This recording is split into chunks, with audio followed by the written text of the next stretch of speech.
네,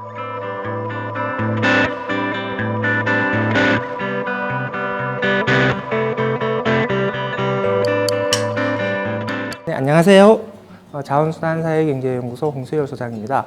저는 오늘 여러분들에게 현재 전 세계적으로 문제가 되고 있는 플라스틱 문제에 대해서 설명을 드리려고 합니다. 플라스틱 문제는 기후환경 위기와 함께 전 세계 핵심 환경 문제로 부각이 되고 있습니다. 플라스틱이 지금 문제가 되고 있는 것은 2018년 중국의 수입 금지 조치와 바다 쓰레기 그리고 미세 플라스틱이 문제가 되고 있기 때문입니다. 우리는 오랫동안 플라스틱을 사용해 왔고 플라스틱 사용량은 계속해서 증가를 하고 있습니다. 이렇게 우리가 우리 일상생활을 플라스틱에 의존하고 있고 플라스틱에 대한 의존도는 계속해서 증가하고 있고 이에 따라서 플라스틱 쓰레기 발생량은 계속해서 증가하고 있습니다. 그럼에도 불구하고 그동안 플라스틱 쓰레기 문제가 크게 부각되지 않았던 이유는 우리가 플라스틱을 사용하고 폐기물로 버린다고 하더라도 재활용이 잘 되고 있구나.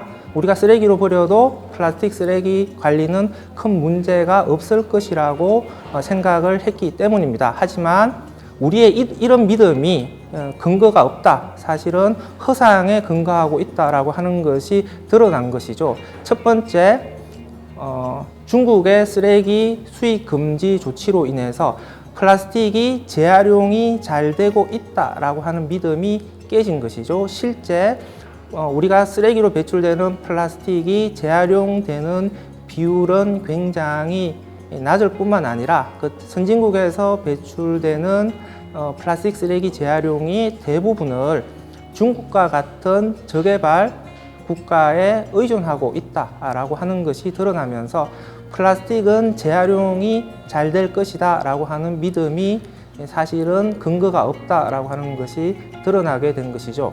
그리고 일부가 관리되지 않고 바다에 흘러 들어가고 있는데 바다로 흘러 들어간 플라스틱이 미세 플라스틱으로 변해서 다시 우리 인간에게 돌아오고 있다라고 하는 것이죠.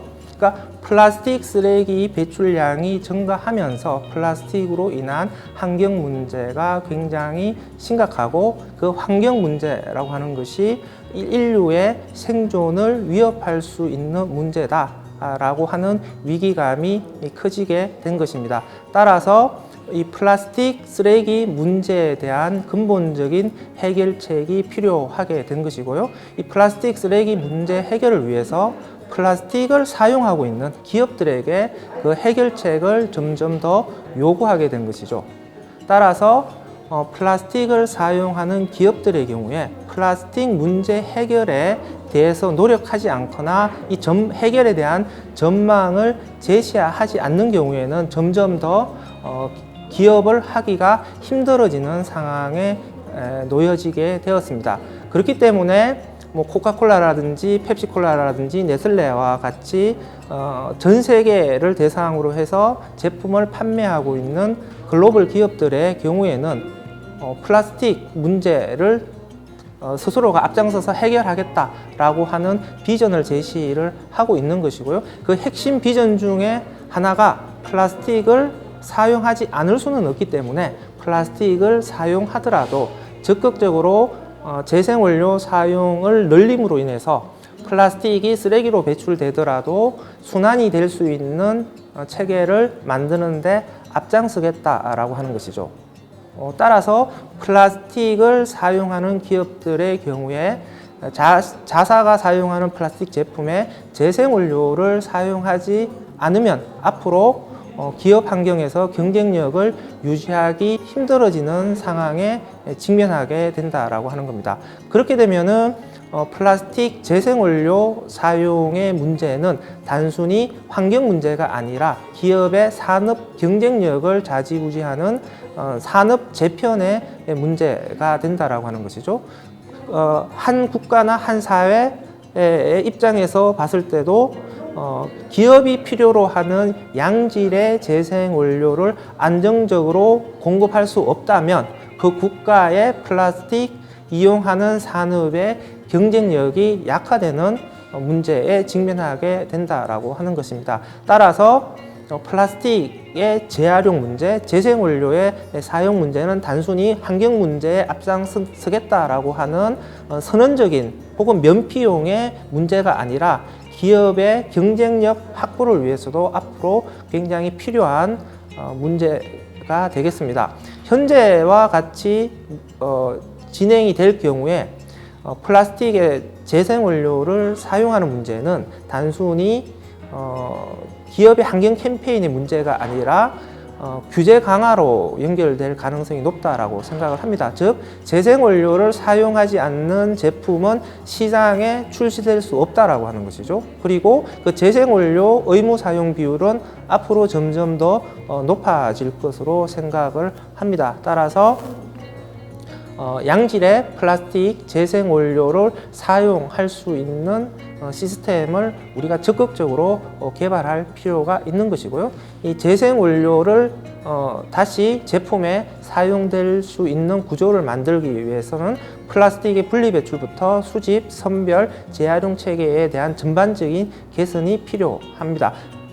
요약 다시 정리해서 말씀드리면 우리가 이때까지 익숙하게 걸어왔던 길로는 앞으로 닥칠 환경위기, 산업의 위기를 극복할 수 없다라고 하는 것입니다. 따라서 우리가 가보지 않은 길에 대해서 적극적으로 개척하는 그런 정신이 필요하겠습니다. 플라스틱의 재활용은 같은 재질별로 플라스틱을 선별한 후 녹여서 다시 플라스틱 제품으로 만들 수 있는 재료로 만드는 과정을 거치게 됩니다. 따라서 플라스틱이 재활용이 되기 위해서는 플라스틱끼리 분리배출이 잘 되어야 되고요. 분리배출 단계에서는 이물질이 철저하게 제거되는 과정을 거쳐야 됩니다.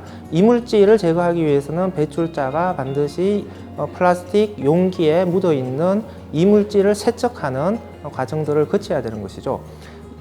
플라스틱을 분리배출할 때에 오염물질을 세척하고 라벨 등의 이물질을 제거하는 것은 분리 배출자만이 할 수가 있습니다. 따라서 분리 배출 단계에서 배출자의 자기 책임과 역할을 잘해야만이 제대로 된 플라스틱 재활용의 첫 출발점이 된다라고 하는 것이고요. 두 번째, 우리가 분리 배출된 플라스틱이 바로 재활용될 수 있는 것은 아닙니다. 선별장이라고 하는 곳에서 선별되는 단계를 거쳐야 되는 것이죠.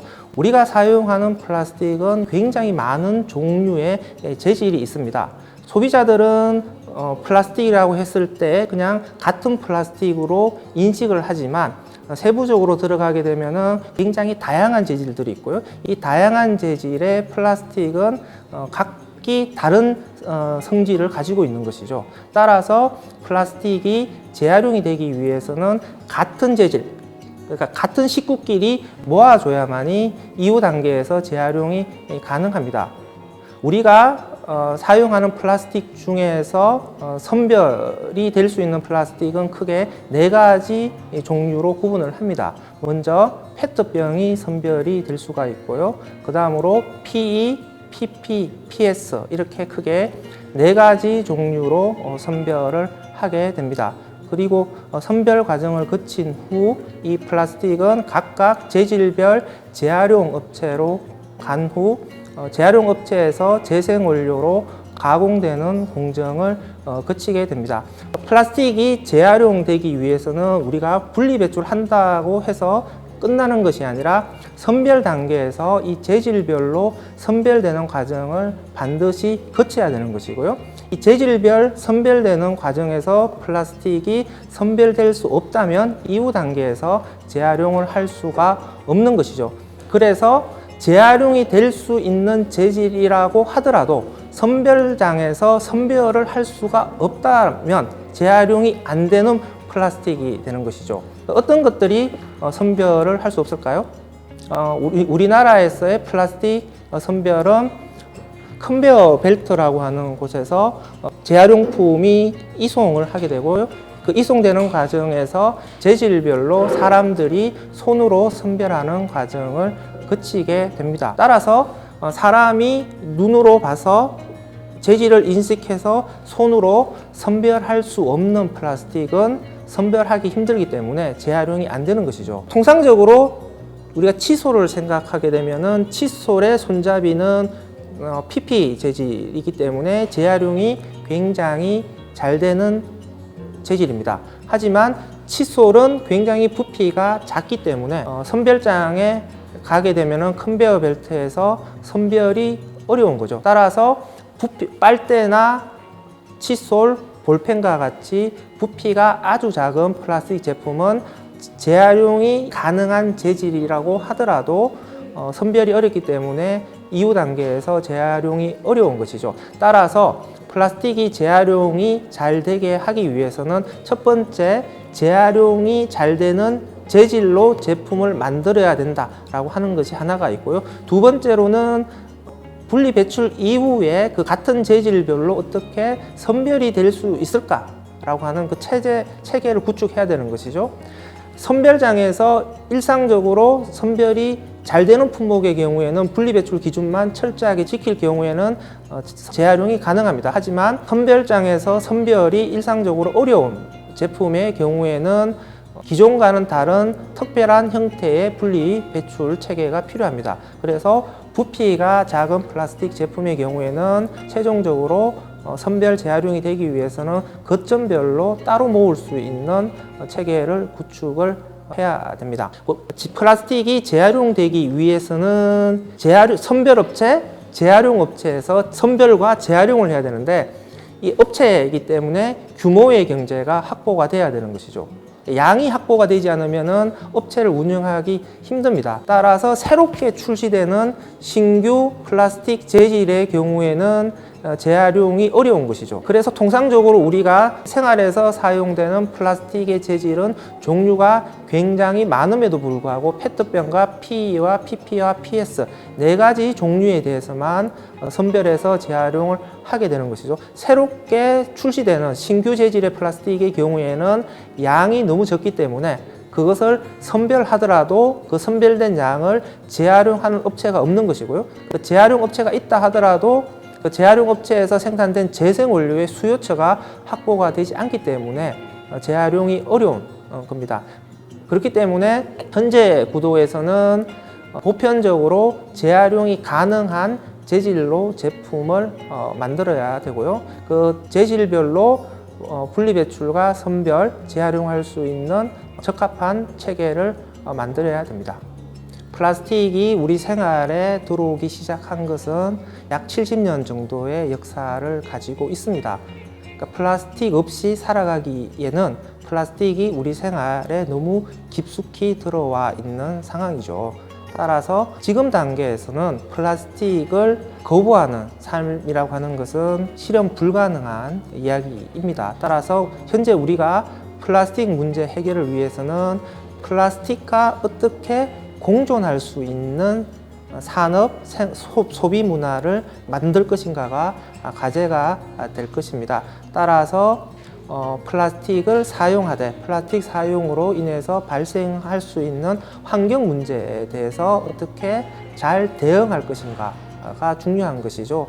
따라서 플라스틱 사용을 줄일 수 있으면 줄이되 불가피하게 사용할 수밖에 없는 플라스틱은 재활용할 수 있는 체계를 구축하고 재활용이 되지 않는 플라스틱의 경우에는 해양 생태계로 유출되는 것을 막을 수 있는 전체적인 체계 구축을 해야 됩니다.